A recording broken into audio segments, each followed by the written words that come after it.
Welcome to The Coaching Corner, a podcast for coaches coaching in the child welfare field. I'm your host, James Coloma, and on today's episode, we'll be talking about setting agreements to guide your coaching session. We'll be talking about how to build trust with those that you're working with. We'll talk about how to maintain confidentiality, and we'll talk about how to use gradients of agreement to help build those agreements in your coaching session. In a moment, Schoonhoven Scott will join us on today's episode to help us understand more about this topic. I'm your host, James Coloma, and we'll be right back.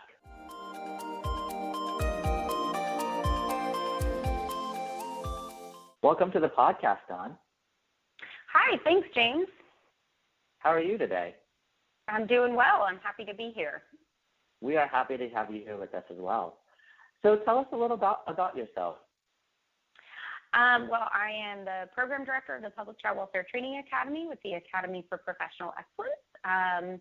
For the past 2 years, I've been a county consultant and a coach with PCWTA and have coached in a couple of the counties that we support.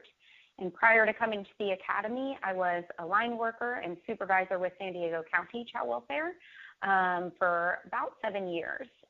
So I have line worker experience, and then I got to come and start doing training and coaching to support good practice. That's great. So can you speak more about your experience with setting agreements in a coaching session? Yeah, absolutely. This is a topic that I eagerly signed up for when we first started talking about doing podcasts. For me, this is a really important element of coaching and even also just training. This is something that, as I'm talking about it today, I'll be talking about it in the context of coaching, but I do regularly do this at the start of a training in a very similar way, so it can be used for either venue. But for me, agreements are really about the contracting phase. If you're thinking of the CLEAR model that a lot of our coaches most frequently use, it's in the contracting phase where you're really setting the context of the work that you'll be doing together. And for me, if I'm coaching someone, I have to know that I've built some trust with them. A lot of research tells us that insight actually happens best in the context of a relationship where there's trust. Okay. So how do you build trust then in a coaching session? For me, I think starting by letting them know the scope of the work. I usually introduce coaching and the concept of it, what it is, what it's used for. I talk about what the hope for outcome is of refining skills, practicing skills, and improving practice, that it's learner-led and that my role is to support the learner in slowing down their process and using critical thinking. So usually explaining it in that way can help dispel any myths. Some jurisdictions, some organizations have in the past used mentoring and coaching almost in a punitive way where, you're not meeting your timeliness or you're not doing this skill the way that we need you to, go see the coach. And that's not everywhere, but some folks sort of have this underlying view that if you're seeing the coach, it's because there's a problem. So I like to really quickly make it clear that it's meant to be learner-led. It's meant to be something that the learner wants to participate in to improve their practice and their work with families. So that sort of is the start of that process. And then I'll usually be very explicit and explain it's helpful for me to know what agreements you need to help guide this process. So I'll make sure that I let them know I don't walk in the room with sort of stock agreements. I don't have a slide. I don't say, here's the agreements I usually use to start the conversation, because I want it to set the tone for shared ownership. Coaching is meant to be learner-led, and I always want them to be in the driver's seat. So by saying I'd like us to have some agreements that guide our work together and guide our process, that really lets them know that they are going to be a part of developing those. I may suggest some or add some in, but it is really important that they get to start that process and kind of initiate what agreements we need. Okay. So I really like how you talk about it's learner-led, because I think that it allows somebody to come in there and say, this is what I want to work on today. And I think it gets away from that aspect of I'm telling you need to go do this, or your supervisor is telling a worker that they need to go do this. And so it's less of that punitive, but more of that I'm taking the responsibility for my own learning. Yep, I agree. I think in addition to wanting to use agreements to set that trust, in addition to wanting to use them to kind of create that base of you're in the driver's seat and you're getting to lead this process, I also like to use them as a time to really reinforce what the purpose of coaching is, as well as what my scope is as the coach. So another piece that I'll hit on in addition to trust and the shared ownership and being learner-led is the scope and role of a coach. And I always make sure that if they are setting up an agreement about, what will this be used for, I always add in the fact that I need the agreement that if a decision is made, if they make a decision or change an existing decision that they have made as a result of a coaching session, that they're going to go back to their supervisor or manager and talk about that with them. And that is because that in my role as a coach, I'm there to slow that process down, help them apply critical thinking, practice and improve those skills, not to make decisions or to approve decisions. And for me, it's really important that that's explicit for a couple of reasons. One, as a coach, you walk in the room and you hold a certain amount of power, I think, because you're viewed as the expert. If you have this job as coach, oftentimes the learner is thinking this person's the expert. I need to just do what they say. So, if I have a certain perspective on a case or I'm pushing in a certain direction as the coach, that learner may just think, well, that's what I need to do. That's the decision. They're the authority. I need to just do it that way. So it's important that they recognize that's not my role. I'm not a supervisor. So that sort of expertise is a piece of it. And the other piece is, I think, in working with a learner, I often will share a bit about my background, that I had been a line worker, that I had been a supervisor. I also have coached in the county where I worked and supervised. So some folks that I have done coaching with have at times viewed me as somebody who could sign off on decisions or who could make decisions about child welfare.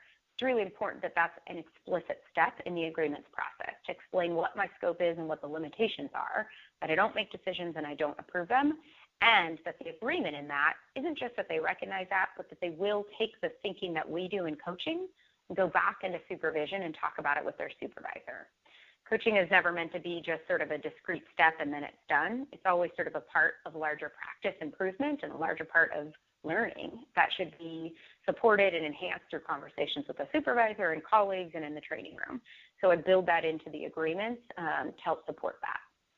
So you talked about some agreements like making sure that you sign an agreement around that you're not there to make decisions, and that you're also wanting them to make an agreement that this is learner-led.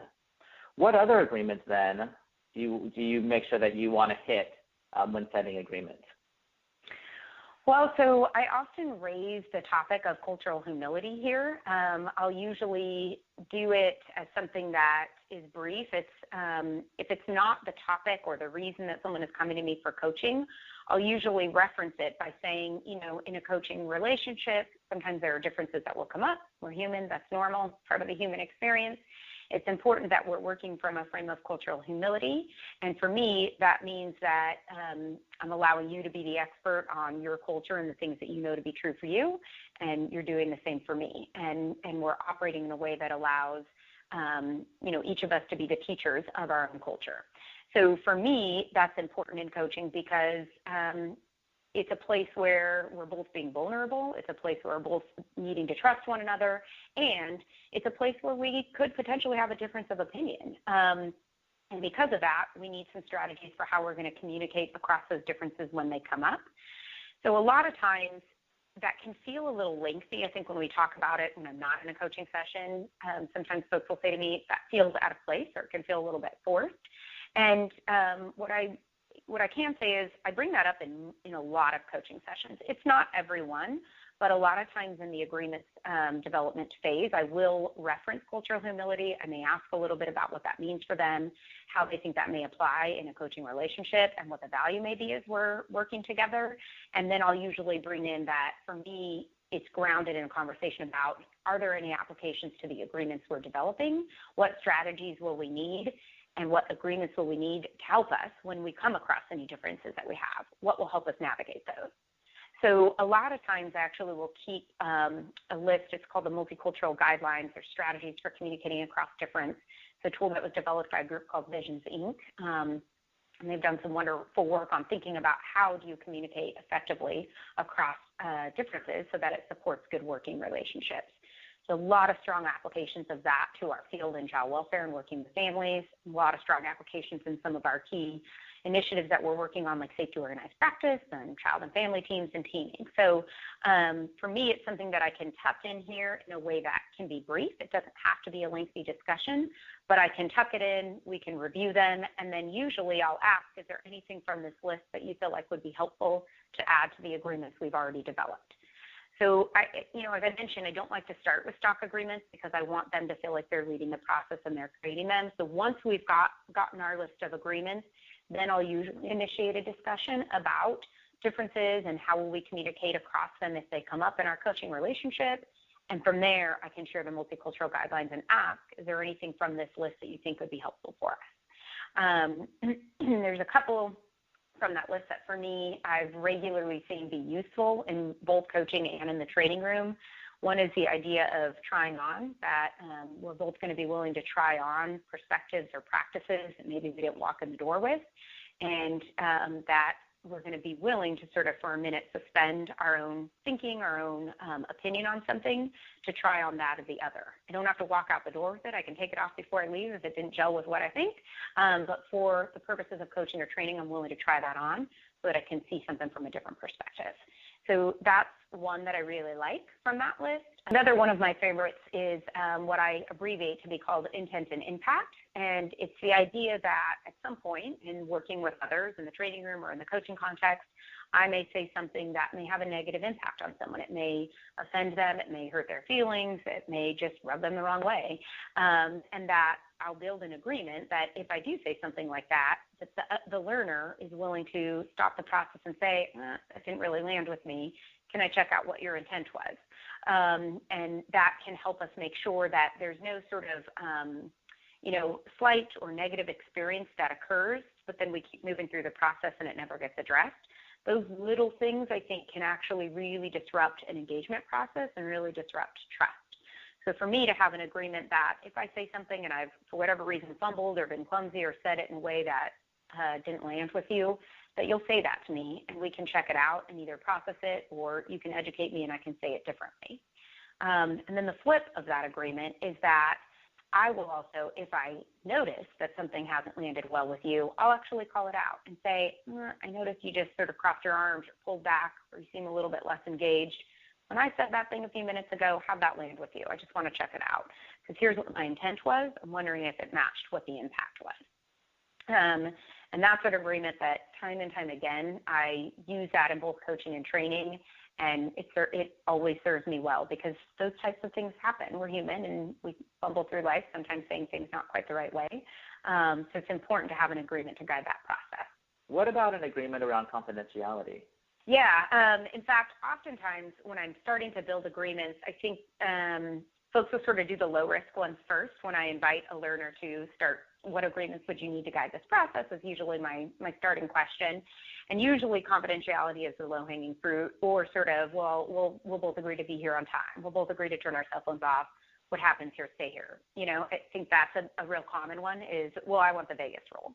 And I think that that's a very, very important one. So usually I don't want to stop there. If someone says, I want what happens here to stay here, I'll usually ask a little bit more. Okay, tell me more about that. Tell me what function that agreement would serve.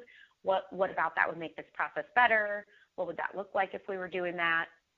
And then usually I'll get a little bit about, is this going to end up in my performance evaluation? Are you going to be telling my supervisor what we talk about? Because what if there's something that I do in the field that you observe and you think is really bad and you go and tell them and then I'm in trouble? That's a lot of times where that comes from. The other piece is sometimes I think that agreement can come from a space of maybe I don't get along with my supervisor, or maybe I'm not getting my needs met by my supervisor. Maybe maybe we disagree a lot. Maybe we don't have the same mindset on how we should be practicing or the decisions that we make.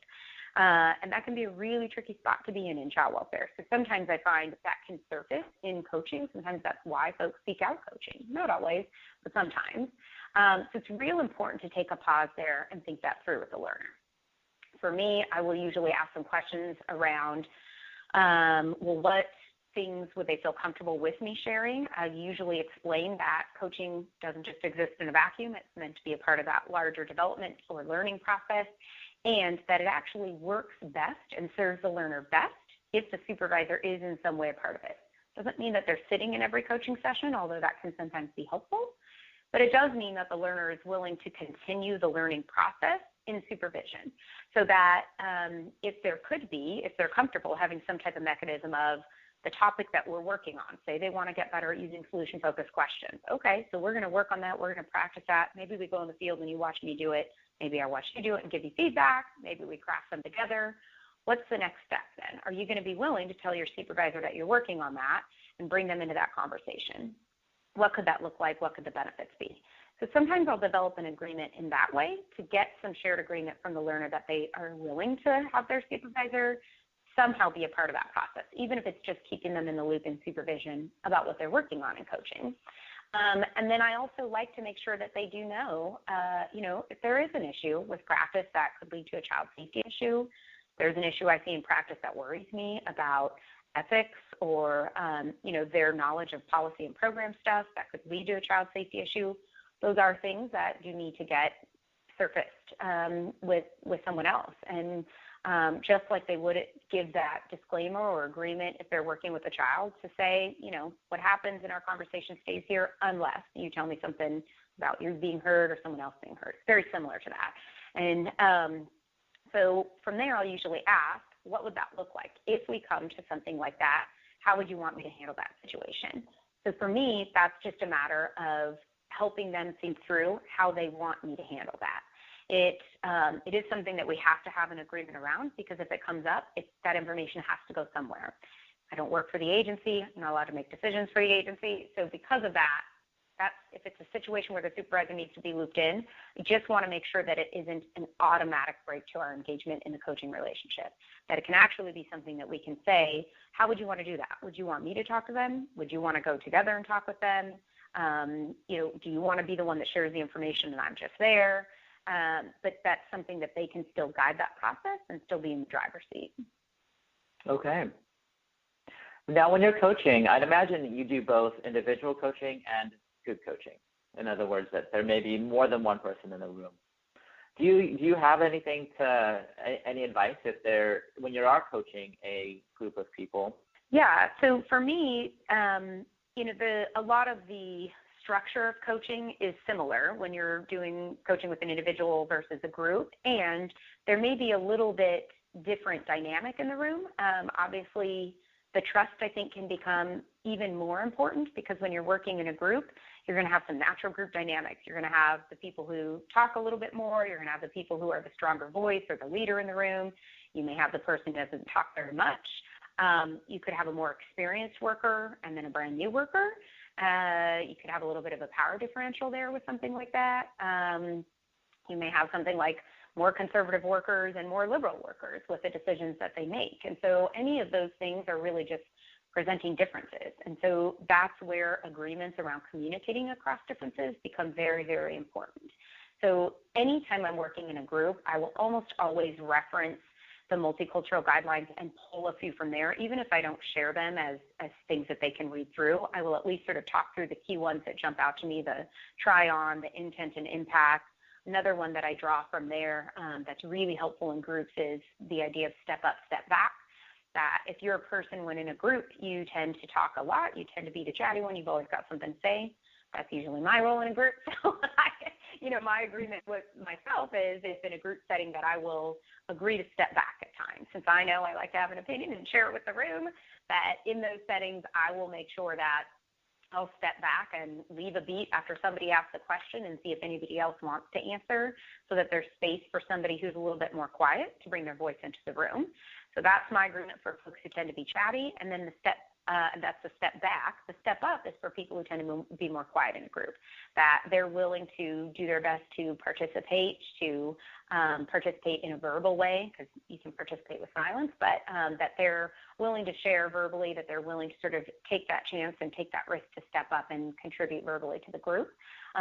So that's an agreement that can be really helpful. Another thing that can be a helpful step in the agreements process in a large group is called the gradients of agreement. It's not something that I use all the time in coaching, but it is something that I will bring in, particularly if I've got a little bit larger group, Or if in the process of developing agreements, I've sort of identified, maybe we're not all perfectly comfortable with what we talked about here. It's something I'll also use if I've got a mixed group as far as leadership levels in the room. Sometimes you're coaching and the ADD, the assistant deputy director has decided to join this coaching session, and we've got supervisor and a senior worker and a brand new line worker, and this is her case, and she just left initial training. In those situations, it's really important to make sure that folks really do feel comfortable in the room, because that can be a threatening environment. So the gradients of agreement is a 1 to 5 scale that I'll use after we've already developed our agreements. And it's 1 to 5, and I usually explain this is a tool that can help us make sure we have consensus, that we all truly agree to support the agreements that we've come up with. So the 1 to 5 scale is labeled as this. 5 is you love it. It's probably your idea. 4 is you like it. It's probably your best friend's idea. 3 is you're neutral. You don't have a strong opinion either way. 2 is you don't like it. You don't like everything that we're talking about, or you don't like a piece of it, but you're not going to stand in the way. You're still able to move forward with the process. And 1 is no way, no how. This is not a group of agreements you can support, or there's something in there that's making you feel like I can't support that. So I'll usually explain the gradients of agreement. Often I actually write it out. And then I'll ask the room, is anybody a 2 or below as far as their agreement with supporting the agreements we came up with. And if there is anyone that's a 2 or below, I'll ask what is the piece that they're feeling like they can't support, they can't proactively be a part of, and is there anything we can do to modify that to move them up by 1 on the scale. And for me, that's a really nice way to model scaling. It's a really nice way to make sure they understand the idea of consensus, to understand how do we make sure that everyone in the room is really comfortable with this. And then it also is sort of one last chance to invite into the room, is anyone not okay with any piece about this process? So again, it lengthens the process. It can take 2 minutes, or that can take 5 to 7 minutes. But for me, if I'm working with a group and I've gotten a sense that there's somebody who's, for whatever reason, a little bit shut down, maybe I've seen an interaction between 2 people in the room that felt like, that didn't look so great, I may use this as a way to make sure we're all in support of those agreements before moving forward. That can be really important because sometimes you set agreements and folks don't necessarily follow them. We always say with any rules or agreements we set up with, even case plans, safety plans, we talk about they're just words on paper. They don't mean anything until you've really enacted them or had to leverage them in a room. So for me, that gradients of agreement is useful if I'm worried for some reason that I want to make sure everybody's on board, because then we can sort of go back to when we bump into that difference, when we bump into a conflict, we can come back to, are we really following the agreements? Is there another agreement that we need that we didn't make that would apply in this situation? It can really help support the learning environment and a trusting, secure process. Okay, that's great. I think that the gradients of agreement, it doesn't necessarily matter where somebody lands, unless they're at a 2 or 1, and then it opens it up for further discussion about how then do you move that person from a 1 or a 2 higher on the scale. Yeah. What's interesting about the gradients of agreement is, I think when I first was taught how to use it, I sort of thought, I can't imagine building agreements in a coaching context or a training room and having someone actually say, I'm a 1, I don't want to support these agreements.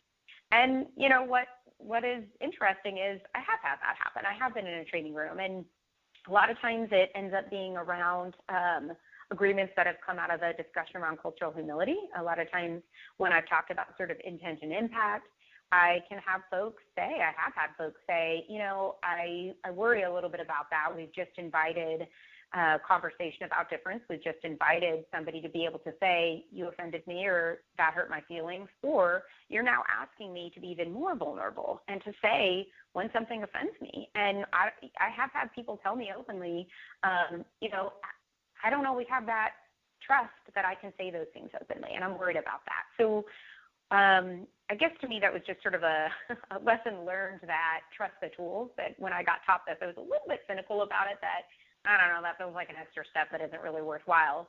But then as soon as I started seeing people really use that tool as a way to push back, and what it ends up doing is it's not just pushing back, it ended up in each time that happened, fleshing out the agreements even more.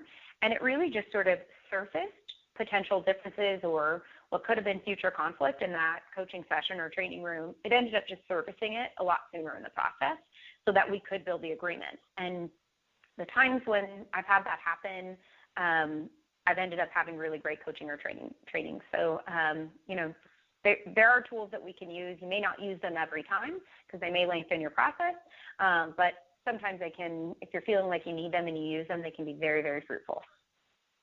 We talked a little bit about content and process, and that sometimes that modeling how to make agreements, whether it's in a coaching session, can also be used out in the field for workers when they're working with their families. Do you mind talking just a little bit about that? Yes, thank you for prompting me. For me, I like to say explicitly, once we've developed agreements, if I'm using the gradients of agreement scale, once I've already done that, I will usually just take 1 or 2 minutes to talk about that piece. I'll usually start by saying, building agreements is getting at both process and content. It's process because it guides our process in coaching or training. It's going to help us build trust in the coaching or training context. It's going to help us make sure we can navigate across any conflict or differences. And then from there, I'll usually say it's also content because it's something that you can use in your own practice.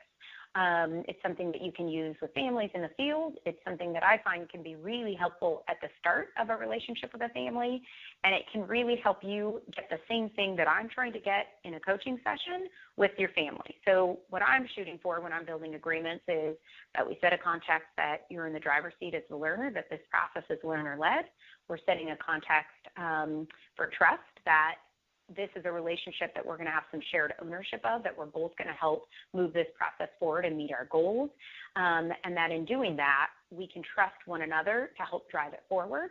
And it sets a context for openness and direct communication, that we're starting from the assumption that there are some differences between us because we're human, and that's normal, and that when we come to them, we each have the capacity to communicate across those differences, to talk openly about them and to move through them and to use them to help strengthen and build our working relationship instead of being a detriment to our engagement. And so for me, I usually will just say that little bit. It can be just sort of 30 seconds, 1 minute of an overview, and then I'll ask, do you ever use agreements? Do you ever build agreements with the families that you work with?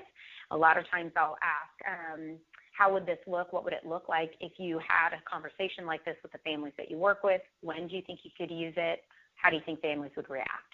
And for me, that can be a really brief thing. It doesn't have to be long, but it can just sort of plant a seed. And sometimes I've even had a learner say, I kind of want to try that. That's not really what I'm here for coaching for, but I do want to try that with a family. And it ends up being a next step for them. I'm going to try that with a family. I'm doing a case planning interview later today. I'm going to actually set up some agreements to guide our process, and then I'll come back and talk to you the next time I'm in coaching about that. So it can end up being an added skill that they like to put into practice. Well, thank you for sharing that. Would you be open to demonstrating how to build agreements, say, with me? Yeah, let's do it. I think that could be helpful. We've talked a lot about it. I've already shared some of my verbiage, but I think it'd be cool to sort of walk through the process. All right. So why don't we take a quick break, and we'll be right back to demonstrate how to do building coaching agreements. Okay.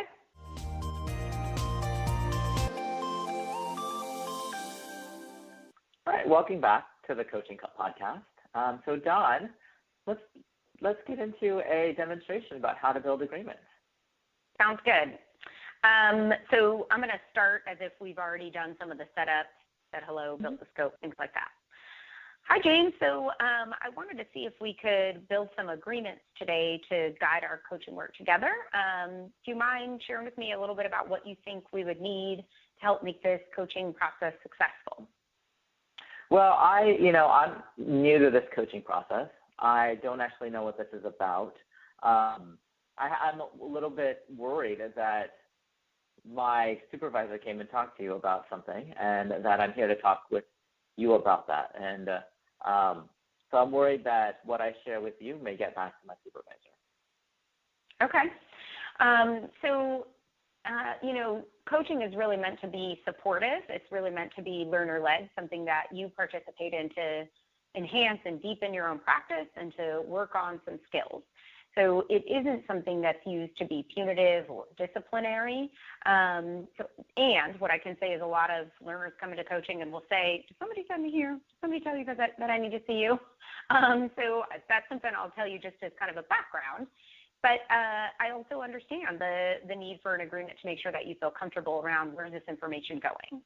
So what kind of agreement would you need to feel confident that you can share information freely and that you don't feel worried it's going to go somewhere that you'd be uncomfortable with? Well, just an agreement that whatever I share with you, that it either stays with you, and if it needs to move beyond you for whatever reason, that you talk to me first about why this particular thing that I'm sharing needs to be moved on to somebody else.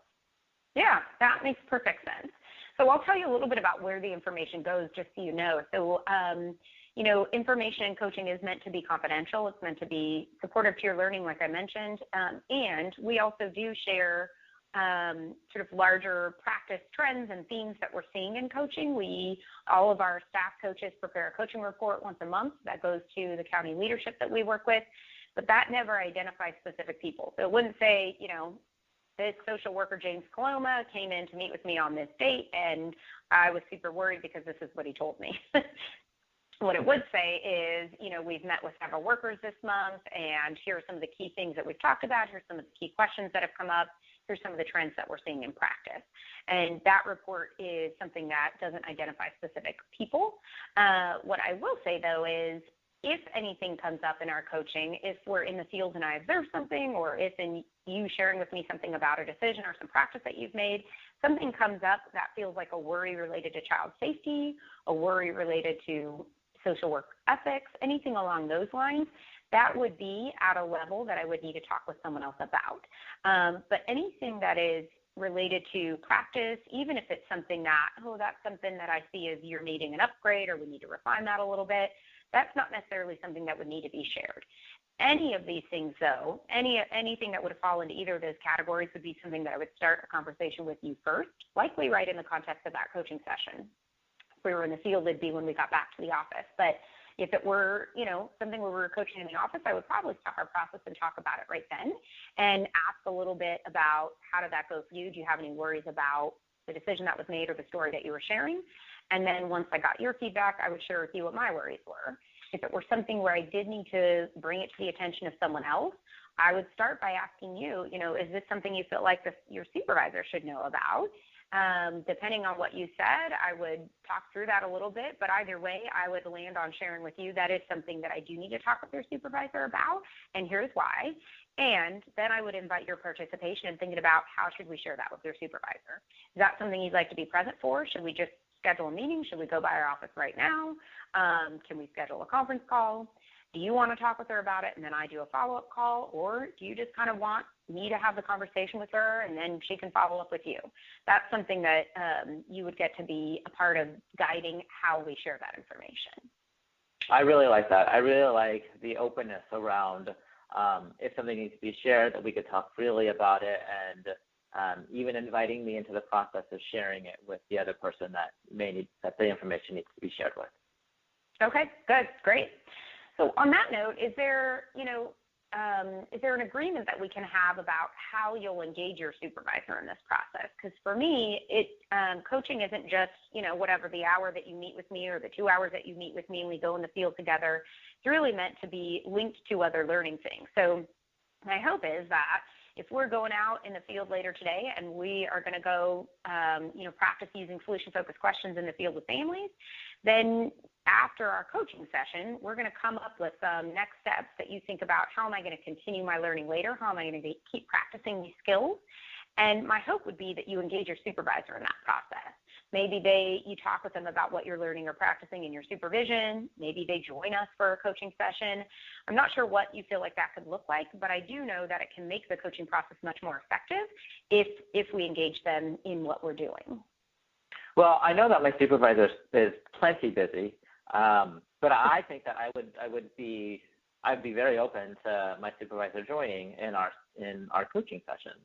And so I think an invite to my supervisor, I would take responsibility to let my commitment to sit down with my supervisor during our supervision conferences and talk about here's what was discussed at the last coaching session that I went to, and see what they have to say about what I practiced in the session, and to get their input about how to transfer both what I'm learning in coaching to the workforce, but also what I'm learning in training to how I do my practice. Great. I think that's a fantastic idea. So I think some of the agreements we have so far is that, what we talk about in the context of coaching is going to stay between you and I. Outside of the things that we talked about, if there was a worry about safety or an ethical issue, then that would be something you and I would talk first, and then we would decide how we were going to proceed with sharing information with your supervisor. We also talked about the fact that you're going to do some follow-up, that you agree to sort of continue to discuss the things we talk about in coaching to continue your learning in supervision. And it sounds like potentially invite your supervisor to join us for a coaching session. Can I ask, are there any other agreements that you need either for yourself or for me as the coach that would help you make sure that this process is going to be successful? Yeah, as a seasoned worker, I'm trying to learn this new skill, and I want this to be a safe space where I'm not feeling judged for making a mistake, and so that's. I don't know what kind of commitment or agreement we need to make around that, but that would make me feel more open to exploring and to trying something new here in this coaching session. Okay, great. Well, I appreciate your desire to try something new and to sort of do something that's a little bit risky. And I appreciate that you mentioned as a seasoned worker, you have your processes, you have your systems in place, and you're still interested in learning something new. So thanks for that. I almost feel like that's a little bit of an agreement in there for you to, continue staying in that space of openness, be willing to take some risks to try some things on, some new ideas on. And then I was also hearing that you need an agreement to not feel judged if something doesn't happen the way you had hoped. Which feels a little bit like an agreement for me. So what I want to ask is there something that you need me to do, or what would it look like if I were, not judging you when I'm talking to you about something that maybe needs to be different or upgraded? What would that look like? I think for me it would look like a posing of questions and an exploration of you possibly saying, here's what I noticed that you've done. And then exploring with me how I thought that went. And if I think it went well, then you pushing me to say, how about thinking about it differently? As opposed to this I'm afraid that it would come off that in this coaching session I would get, you're doing this wrong. And that to me would shut me down. Yeah. I appreciate you saying that. That would certainly not be my hope. I wouldn't want to shut you down. For me, we're trying to develop a learning culture in child welfare. That's a part of what we're doing with coaching, is that it is okay to talk through something when you're stuck. It's okay to not know how to do it perfectly. And it's okay to say, I didn't go so well, I need a little help doing that better. That all of those things should be open and honest discussions, because that's going to make us better. So typically, if I'm in a coaching session and somebody does something and I think that could use a little upgrade, I usually, if it's an observation or if we've done some type of role play or you've practiced it in the field and I've observed, I'll start by asking you, how do you think it went? What worked about what you just did? Were there any worries in there? Is there anything you'd want to upgrade? And once you've had a minute to process that, then I just give very open and direct feedback, usually starting with, here are the things I saw you do really well. Here's what I would make sure you keep doing. And then here are the things that I think could use upgrades. And how do you think you could upgrade them? Here is the piece that I thought could have been done a little bit better. What do you think you would have done differently there if you could do it again? Or it may just be something as simple as, try it this way. What do you think how would it land if you did it this way, if you said it this way? How would it work if you did it this way? So for me, I do like to use questions because it's going to invite your participation in the process. And also, for me, there's a space where sometimes it is okay for me to just say, why don't you try it this way? Because not everything is going to necessarily need to be processed all the way through like that. So if it's something that feels like it could be a quick change, I may just give the suggestion of what you could try. If it's something that feels like a practice or a way that you've done it that you may be really attached to, that's where I might use some questions to think it through differently. Would that work okay for you? That would work great for me. I appreciate that. I appreciate you you've taken that suggestion and are going to incorporate that into our coaching sessions. Okay, great. And then can I ask, so, in the context of coaching and also just in life, it's normal to come across differences that any two human beings can have. So as people who are going to work together and talk about some things that could at times feel vulnerable, talk about improving practice, maybe talk about some changes to make to practice, I want to make sure that we have some agreements that are going to help us navigate conversations like that. If we come across a difference that either you or I have, or just a difference of opinion, do we need any agreements about how we'll talk about those things so that it continues to support a good working relationship? That's a good question. I tend to be a processor, but I don't tend to process things quickly. In other words, something may happen, and it may take me a little bit to understand why that might have occurred. And so if we're having some struggles, or if I'm having some struggles, I think the agreement that I would like is that to maybe take a little pause or a break to get me to help me to compose my own thoughts, and then revisit that topic again after that short break. Okay. Yep. So for me, I think taking that break is absolutely something we can do. If we can have the agreement that you're feeling like, I kind of need to think this through, or I'm not quite sure how that landed, if you'll ask for the break, that would be helpful. And then the other one that I'm thinking may be good here, because you mentioned sometimes you need a minute to sort of process through, or maybe it sounded almost like you need a minute to think through having a reaction to that, but I'm not quite sure why. For me, that usually surfaces an agreement that we talk about called intent and impact, that if something doesn't land with you, maybe it's when I'm giving you feedback, maybe I say it in a way that you think, I didn't like that, or maybe it's just something about practice. I use a phrase or a word that doesn't land well with you, that you'll say that you'll say, that didn't have a great impact on me, or here's why that didn't land with me, so that we can check, did my intent match the impact that it had on you? So, that's a helpful agreement. And then I'll also hold myself to the agreement that if I feel like for whatever reason you're kind of shutting down or pulling back, or if you ask for that pause, that I can then invite the conversation. I mentioned something a few seconds ago. I'm not quite sure how that landed. What was the impact of that on you? Because here's what the intent was. And that's really just having the conversation about things that sometimes just go unsaid and can be frustrating and can cause little breaks in engagement. So would you be willing to have that agreement about checking intent and impact? Yes, I love that agreement. I like that it's a two-way street, that I could say something and say, hey, I need a pause, so that you could say, hey, how did that land on you? To get at what might be the underlying frustration or that underlying tension between what might be going on in the situation. Okay, great. Are there any other agreements that you feel like we need to help support this process? I'm looking forward to getting coaching from you. So I don't think of anything. Okay, great. So here's the list of the agreements. We can both take a minute to look at them. I sort of wrote them up as we were going. What I want to ask is if there's anything that comes up in the future, maybe we're meeting, 3 months from now, and maybe we've gone out in the field a few times and something comes up and we realize we kind of needed an agreement to navigate that. We can always add to it. But what I want to make sure is that this is sort of a living document. So for me, this is something that if you could be the holder of, if you could sort of hang on to it and just keep it in your field book or your coaching notebook or whatever it is that you're going to bring back and forth when we meet for coaching, that'd be helpful. And if we need to add to it, we can. And then we'll both sort of be the keeper of making sure that we hold to those agreements. Does that sound good? That sounds great. And I think I can make that agreement as well. Okay, great. Well, thanks so much. I appreciate it. I'm looking forward to getting started, James. Great. Thank you. Well, thank you, Dawn, for demonstrating how to make agreements with us. Yeah, no problem.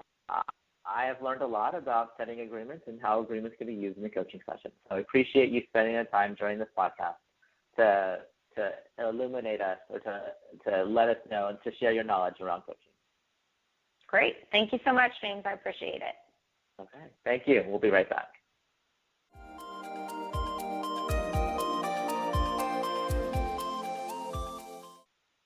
You've been listening to The Coaching Corner on the Public Child Welfare Training Academy Radio through the Academy for Professional Excellence at San Diego State University School of Social Work. For more information about the Academy for Professional Excellence and the services we offer, please visit us on the web at theacademy.sdsu.edu. You can also subscribe to the Academy for Professional Excellence's YouTube channel by searching for The Academy SDSU.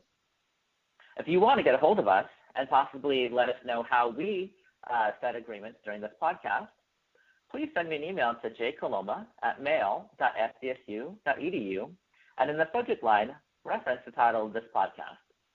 A special thank you to our guest today, Schoonhoven Scott, who provided us with great knowledge about how to use agreement in a coaching session.